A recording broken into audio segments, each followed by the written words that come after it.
Hello everyone, नमस्ते छ हजुरहरू सबैजनालाई। आशा गर्छु सबैजना सन्चै हुनुहुन्छ भनेर र स्वागत छ हजुरहरूलाई मेरो अर्को एउटा भिडियोमा। आज चाहिँ मङ्गलबार हो नि त, हस्बेन्डको व्रत पनि थियो अनि सोचे मन्दिर जाऊँ न त भनेर।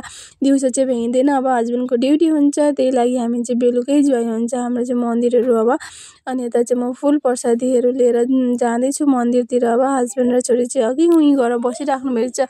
यहाँ चाहिँ बेलुकाको परिवेश बहुत राम्रो हुन्छ कि हनुमान मन्दिरमा सबैजना आफ्नो आफ्नो हनुमान चालिसाहरू लिएर पुरा पढेर बसिराख्नुहुन्छ, राम्रो लाग्छ। अब यता म चाहिँ अब लिएर जाँदैछु अनि यता हस्बेन्ड र छोरीबाट चाहिँ पुज्न दियोहरू बाल्नु हुँदैछ।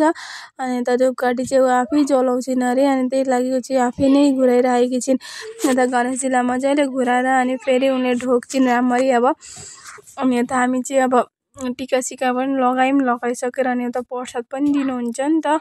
अनि यता छोरी चाहिँ गणेशजीलाई पुरा राम्ररी झोकिरहेकी छिन्। अब अनि त्यहाँबाट उनलाई पनि राम्रै लाग्छ अब यसरी मन्दिरहरू लिएर गइरहेको छौँ नि त हामी। अनि त्यही भएर उनलाई थाहा छ यसो गर्नुपर्छ भनेर, अब ढोग्नुपर्छ, पूजा गर्नुपर्छ भनेर उनलाई राम्ररी थाहा छ। अब हामीको चाहिँ जुवाई नै हुन्छ, अब प्रायः जुवाई हुन्छ मङ्गलबारको दिन चाहिँ। अनि यता चाहिँ हस्बेन्ड र छोरी प्रसादी खानु हुँदैछ, प्रसादी लिनु हुँदैछ। अब अनि मलाई पनि बोलाउनु हुँदैछ प्रसादी खान आऊ भनेर।